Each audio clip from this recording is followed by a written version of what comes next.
भारत देश की इज्जत रुपया गिरने से कितनी गिर गई है, ये तो ट्रंप आने के बाद हमको मालूम पड़ा कि नरेंद्र मोदी जी को इस देश के ट्रंप ने, अमेरिका के ट्रंप ने उनको न्योता भी नहीं दिया।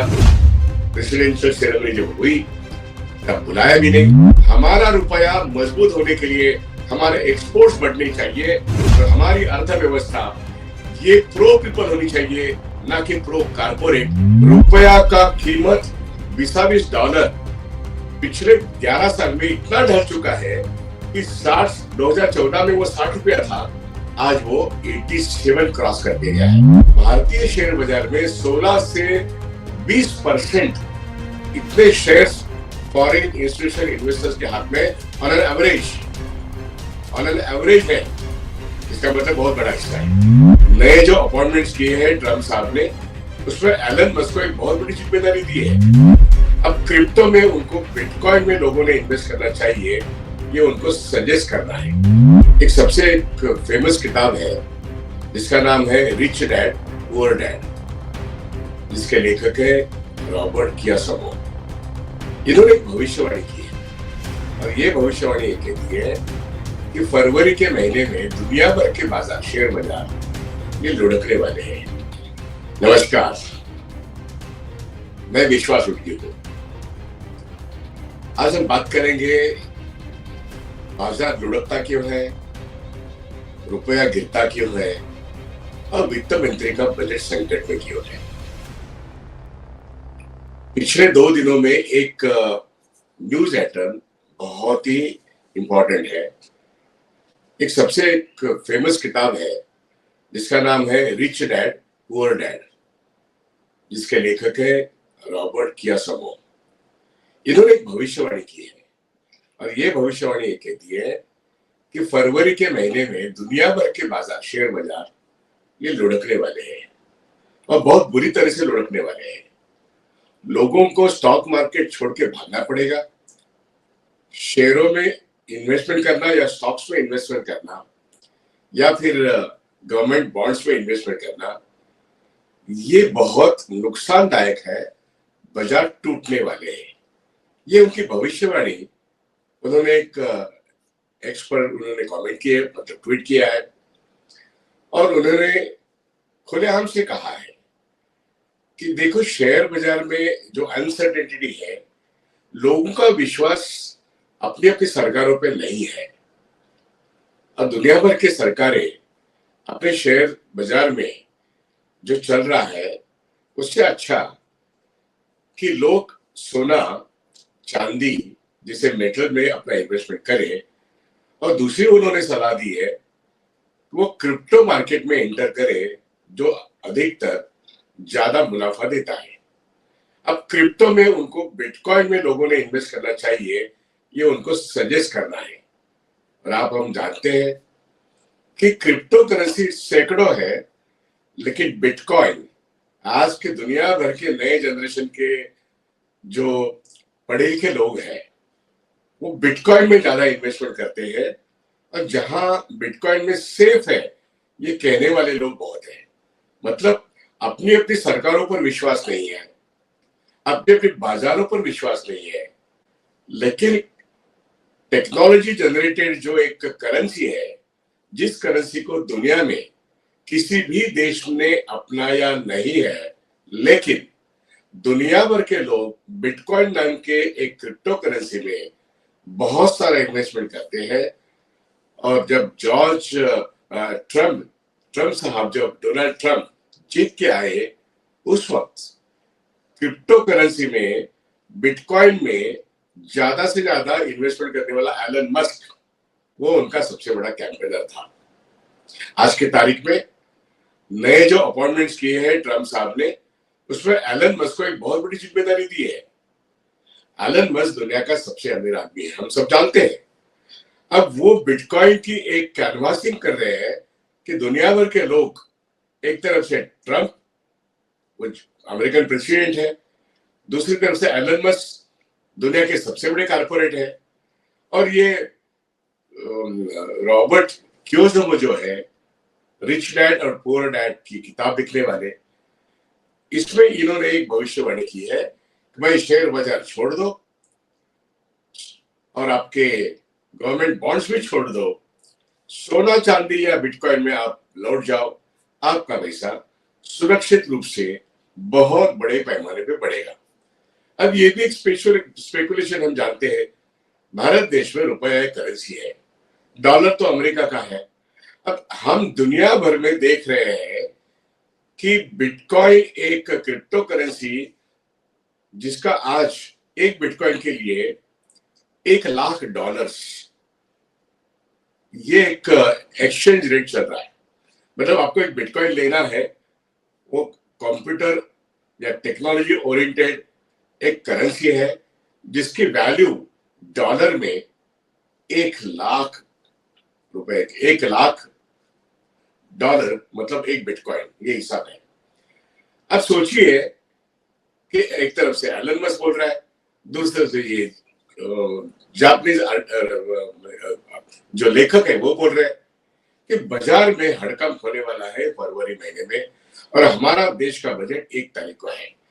यहाँ पिछले 1 या 1.5 साल में हमने देखा कि फॉरेन इंस्टीट्यूशनल इन्वेस्टर्स जो बहुत बड़े पैमाने पे, मतलब कितने बड़े पैमाने पे, भारतीय शेयर बाजार में 16 से 20% इतने शेयर्स फॉरेन इंस्टीट्यूशनल इन्वेस्टर्स के हाथ में ऑन एन एवरेज है। इसका मतलब बहुत बड़ा हिस्सा है, और वो मार्केट का रुख तय करते हैं। पिछले साल 1.5 साल में हमने देखा कि हर महीने में 10,000 से लेकर 20,000 करोड़ का निवेश, विदेशी निवेश जो फॉरेन इंस्टीट्यूशनल इन्वेस्टर्स के हाथ में है, वो अपने हाथ में जो इंडियन कंपनीज के शेयर्स है वो बेच के निकल जा रहे हैं और प्रॉफिट कमा के निकल जा रहे हैं। कहां पर जा रहे हैं? वो जा रहे हैं डॉलर में। अमेरिका के जो गवर्नमेंट सिक्योरिटीज है वहां पे डॉलर का भाव बढ़ रहा है, इसलिए डॉलर में इन्वेस्टमेंट करने के लिए ये जो एफआई है अपने स्टॉक्स यहाँ पे बेच देते हैं, पर्टिकुलरली इंडियन शेयर मार्केट में बेच के वो अपने मातृभूमि जो है अमेरिका, वहां के जो आकर्षक इन्वेस्टमेंट है, बहुत ही लुभावनी इन्वेस्टमेंट है, क्योंकि rate of return Indian share market और rate of return in American government securities और डॉलर में उसकी जो निवेश है, तो डॉलर का भाव बढ़ते जाने के कारण यहाँ के एफआईएस यहाँ पे अपनी बिकवाली करते हैं, मुनाफा कमाते हैं। मुनाफा हो या ना हो, इस बाजार पर उनका विश्वास नहीं है, इस देश के सरकार पर उनका विश्वास नहीं है, और वो निकल के, यही इस देश की वित्त मंत्री के दिमाग पर एक बहुत बड़ा संकट है। पिछले दिनों में 60,000 करोड़ के बिकवाली हुई और एफआई चले गए। अब हमको ये थियरी बताई जा रही है कि भारत देश में डोमेस्टिक इंस्टीट्यूशनल इन्वेस्टर्स ये मार्केट को बचाते हैं। हमने ये भी देखा इलेक्शन में 1 जून और 4 जून को क्या हुआ, 25-25 लाख करोड़ की कमाई की 1 तारीख को, और 4 जून को रिजल्ट्स उल्टे आ गए, तो बहुत बड़ा स्कैम हुआ। लेकिन इस पर जेपीसी की मांग होने के बाद भी जेपीसी, कांग्रेस के राहुल गांधी जी ने इसकी जेपीसी की मांग की, लेकिन सुनता कौन है? आखिर बीजेपी 240 पर आकर रुक गई। शौक तो लग गया, लेकिन ये शौक अभी वो सुनते नहीं है, इसलिए अमेरिका के ट्रंप भी देंगे, एलन मस्क भी देंगे, और हम तो कहते हैं कि ये जो अभी जो क्रिप्टो मार्केट है ये भी कह रहा है कि मार्केट छोड़ दो, तो मार्केट में निवेश करना छोड़ दो। ये बात जब कही जाती है देश के बाहर से, तो देश में क्या चल रहा है? देश में नया निवेश नहीं हो रहा है, इस देश के पूंजीपति नया निवेश नहीं कर रहे हैं। हालांकि पिछले 2 बजट में 10 लाख करोड़ से भी ज्यादा बजट में प्रावधान है कि इंफ्रास्ट्रक्चर इन्वेस्टमेंट के लिए 10 से 12 लाख करोड़ नरेंद्र मोदी गवर्नमेंट ने इन्वेस्टमेंट की है, बजट में प्रावधान किया है। तो फिर भी प्राइवेट सेक्टर इन्वेस्टमेंट कहां कर रहा है? प्राइवेट सेक्टर अपनी पैसे को खुद के पास रखता है और सरकार को कहता है कि हमारे लिए एक अच्छा लेवल प्लेइंग फील्ड बनाओ। अब कुछ कारपोरेट्स इस पर मुनाफा कमा रहे हैं, और हम देख रहे हैं कि इस देश का एक्सपोर्ट नहीं बढ़ रहा है। हम देख रहे हैं कि इंपोर्ट, कुल मिला के अगर इंपोर्ट 100 रुपए का होता है तो 85% इंपोर्ट के लिए इस देश का फॉरेन एक्सचेंज खर्चा हो रहा है। सिर्फ 15% फॉरेन एक्सचेंज हम लोग कमा रहे हैं वो हमारे एक्सपोर्ट से। अब ये एक्सपोर्ट्स भी जो ज्यादातर टेक्सटाइल में है या और ऐसी चीजों में है, चाय है, कॉफी है, मसाले है वगैरह वगैरह, तो इन चीजों में अमेरिका से जो हमारा एक्सपोर्ट है या थोड़ा बहुत यूरोप में है या अफ्रीका से है, इसमें से हमारा फॉरेन एक्सचेंज मिलता है। लेकिन वो कुल मिला के हमारा जो ट्रेड है उसमें से सिर्फ 15% एक्सपोर्ट है, 85% इंपोर्ट है। इंपोर्ट पे फॉरेन एक्सचेंज ज्यादा खर्चा होता है। और इसके मद्देनजर रखते हुए इस देश में जो महंगाई बढ़ी है और बेरोजगारी बढ़ी है, तो लोगों के परचेजिंग पावर जो है वो कम हो गए। रुपया का कीमत $20 पिछले 11 साल में इतना ढल चुका है कि 2014 में वो 60 रुपया था, आज वो 87 क्रॉस करके गया है। और इकोनॉमिस्ट ये कह रहे हैं लेट द रुपये हैव ए फ्री फॉल। इसका मतलब 90 होने दो, 100 होने दो, बाद में कहीं तो वो स्टेबल हो जाएगा, क्योंकि आरबीआई उसको स्टेबल नहीं करा रही है। आरबीआई का पिछले 3 साल में मैं बहुत बार बार कह रहा हूं, 2022, 2023, 2024 कंटिन्यूअसली 200 से लेकर $250 बिलियन की फॉरेन एक्सचेंज जो आरबीआई के किटी में है, रिजर्व में है, उसको खर्चा करके डोमेस्टिक मार्केट में आप रुपया खरीदते हो। इस तरीके से आपको रुपया स्टेबल करने के लिए मेहनत करनी पड़ती है।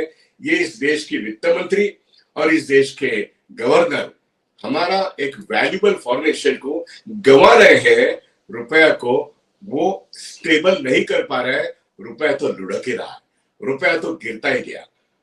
अब मनमोहन सिंह साहब तो नहीं है, लेकिन नरेंद्र मोदी और वित्त मंत्री की इनकी इज्जत, भारत देश की इज्जत रुपया गिरने से कितनी गिर गई है, ये तो ट्रंप आने के बाद हमको मालूम पड़ा कि नरेंद्र मोदी जी को इस देश के ट्रंप ने, अमेरिका के ट्रंप ने उनको न्योता भी नहीं दिया। प्रेसिडेंशियल सेरेमनी जब हुई तब बुलाया भी नहीं। और आगे जाके उन्होंने कहा कि हम आपके सारे जो हमारे देश में इंपोर्ट है, मतलब हमारा एक्सपोर्ट है, उसके ऊपर 100% टैरिफ लगाएंगे। ये दूसरा संकट है। इसलिए बाजार, शेयर बाजार लुढ़क रहा है कंटिन्यूअसली लुढ़कते लुढ़कते। परसों के दिन में वो आज के दिन में देखा जाए तो करीब करीब 800 से ज्यादा अंक गिर गया है। कहा वो 83,000 से वो आगे गया था, अब वो नीचे गया है करीब करीब 75-76 हजार की सेंसेक्स पर है। ये जो एक जिसको कहते हैं स्वेलिंग ऑफ द शेयर से वो स्वेलिंग निकल गया है। मान लो अदानी के शेयर 100 के थे, वो 4,500 के बने। अब वो हिंडनबर्ग के रिपोर्ट आने के बाद उसका पूरा नक्शा ही उतर गया। वैसे भारतीय शेयर बाजार में जो 83,000 तक जो शेयर बाजार गया, अब वो 75,000 तक आ गया है। इसका मतलब 9,000 इंडेक्स पॉइंट्स 2024 और 25 के शुरुआत में लुढ़क गया है। और उसके साथ साथ रुपया भी लुढ़क गया है। तो लुढ़कता हुआ रुपया, लुढ़कता हुआ शेयर बाजार, और ट्रंप आने के बाद एलन मस्क और ये जो रॉबर्ट जी कहते हैं कि rich dad and poor dad के लेखक, वो कहते हैं शेयर बाजार खतरे से खाली नहीं है। आने दो फरवरी, दुनिया भर के शेयर बाजार टूटने वाले हैं। लोगों का शेयरों पर विश्वास ही ढल गया है। लोग अभी सोना चांदी या बिटकॉइन में पैसा लगाएंगे। अब ये भी एक स्पेकुलेशन है, हम जानते हैं। बिटकॉइन किसी एक देश का करेंसी नहीं है। वो कहां से जन्म लेता है, कौन उसको कंट्रोल करता है। आज की हमारी जनरेशन बहुत बड़ा रिसर्च करती है कि हमारा इन्वेस्टमेंट शेयर बाजार में करे, बैंकों में डिपॉजिट रखे या फिर बिटकॉइन में डाले।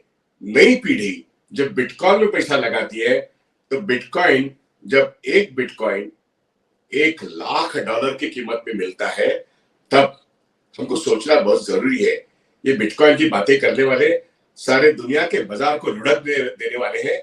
ये एक अराजक है। हम बिटकॉइन के खिलाफ होना बहुत जरूरी है, क्रिप्टो करेंसी के खिलाफ होना बहुत जरूरी है। लेकिन निवेश करने वाले लोग ये अपनी पैसे की सुरक्षितता चाहते हैं। उन्हें लगता है कि मार्केट सुरक्षित नहीं है, सरकार सुरक्षित नहीं है, सरकार का बजट हमें कुछ नहीं देगा, तो इसलिए चलो बिटकॉइन की तरफ। और इस तरीके से पढ़े लिखे लोग अपना पैसा सोना चांदी और बिटकॉइन में डालने की कोशिश कर रहे हैं, और यही बड़ी खतरे की घंटी हमारे दिमाग में नहीं प्रत्यक्ष रूप से बाजार में बजने वाली है। तो फिर से एक बार, अब तो साल भर में मतलब 80 से 87 तक डॉलर और रुपया का विनिमय जो दर था, रेट था, हम समझ नहीं पाए। रिजर्व बैंक के गवर्नर को भी बदलाया गया। नए गवर्नर तो एक रेवेन्यू सेक्रेटरी थे, लेकिन उन्होंने अभी एक भी भाषण नहीं किया है, एक भी वक्तव्य नहीं किया है। रुपया कैसे रोका जाए, बाजार को कैसे संभाला जाए, या मॉनेटरी पॉलिसी को कैसे संभाला जाए, महंगाई को कैसे रोका जाए, रोजगार कैसे बढ़ाया जाए, बैंकों की लिक्विडिटी कैसे बढ़ाई जाए। आम आदमी को कर्जा नहीं मिलता बैंकों से, तो बैंकों की हालत, बैलेंस शीट तो बहुत अच्छे दिखते हैं, लेकिन आम आदमी को, छोटे व्यापारी को कर्जा नहीं मिल सकता। ये सभी लोग, मध्यम वर्ग हो, किसान हो, आम आदमी हो, मजदूर वर्ग हो, सभी संकट में है। हाँ, हमारे छोटे उद्योग और मिडिल साइज के उद्योग, जो हमें बैंक वाले लोग, हम कहते हैं उनको एमएसएमई और एसएमई। तो ये जो स्मॉल सेक्टर है, कारपोरेट इस देश में जीएसटी में पैसा सिर्फ 3% जमा करते हैं, और 97% पैसा ये इस देश के आम आदमी, मध्यम वर्ग, किसान, जो अपने जीने के लिए जो वस्तु खरीदते हैं, जिसमें वो जीएसटी में उनका कंट्रीब्यूशन ये 97% है। तो 90% 7% कंट्रीब्यूशन जीएसटी में आम आदमी का है, और हमारे कारपोरेट्स सिर्फ 3% का कंट्रीब्यूशन करते हैं। ये एक तरफ। दूसरी तरफ हमारा जीडीपी वो सिर्फ $3.5 ट्रिलियन का है। 5 ट्रिलियन तो अभी दिल्ली दूर की बात है।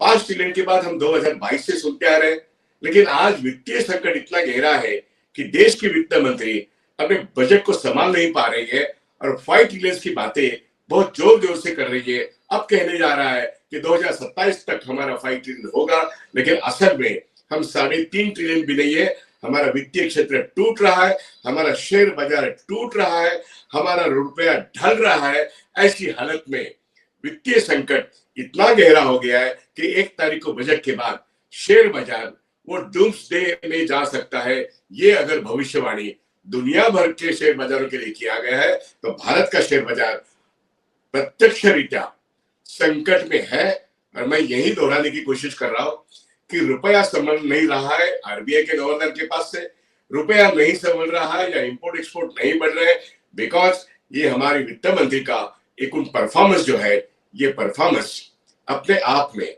ये बहुत ही छोटा है। बातें बड़ी बड़ी करते हैं, लेकिन परफॉर्मेंस बहुत ही छोटा है। इसलिए इस देश का जो कुल मिला के नागरिक है, जिन्होंने वोट देके सरकार को चुना है, या ईवीएम मशीन में इस सरकार को चुना है, ये मामला तो अभी बॉम्बे हाईकोर्ट में 100 पिटिशन फाइल किए हैं। महाराष्ट्र के इलेक्शन के बाद पता चलेगा।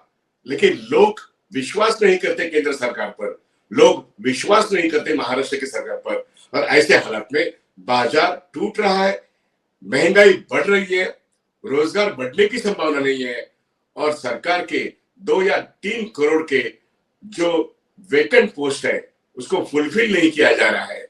ऐसी हालत में रुपया का गिरना आम आदमी की जिंदगी को और मजबूरन महंगा बन रहा है। 10 और 12 हजार की तनख्वाह में हमारा असंगठित 94% वर्कर या किसान कैसे जिए तो कैसे जिए, ये सवाल, बुनियादी सवाल इस देश के आम आदमी के सामने है। और ऐसे हालात में 1 तारीख को जो बजट आएगा, तो वित्त मंत्री के सामने ये सारे सवाल जो है, जो उन्होंने ही खड़े किए हैं, उन्हीं को जवाब देना पड़ेगा। लेकिन मैं समझता हूं ना वो बजट संभाल पाएंगी, ना वो शेयर बाजार संभाल पाएंगे, ना वो रुपए का गिराव ना संभाल पाएंगे, क्योंकि यहाँ तो कहने वाली बात है कि दुनिया भर के शेयर बाजार गिरेंगे, और बिटकॉइन में पैसा लगाओ तो कहीं ना कहीं हमको लोगों से बोलना पड़ेगा, बिटकॉइन ये अराजकतावादी संकट है। हमारा रुपया मजबूत होने के लिए हमारे एक्सपोर्ट्स बढ़ने चाहिए, और हमारी अर्थव्यवस्था ये प्रो पीपल होनी चाहिए, ना कि प्रो कारपोरेट। और इसी बात पर मैं यहीं पे रुकता हूं। लोग अपनी बात को अच्छी तरह से समझते हैं। क्या ये मोदी सरकार या वित्त मंत्री इन बातों को समझती है? चलो देखते हैं 1 तारीख को क्या होगा। धन्यवाद। अगर आपको ये वीडियो पसंद किया है तो आप लाइक करो, सब्सक्रिप्शन करो और शेयर करो। धन्यवाद। यहीं पर रुकता हूं।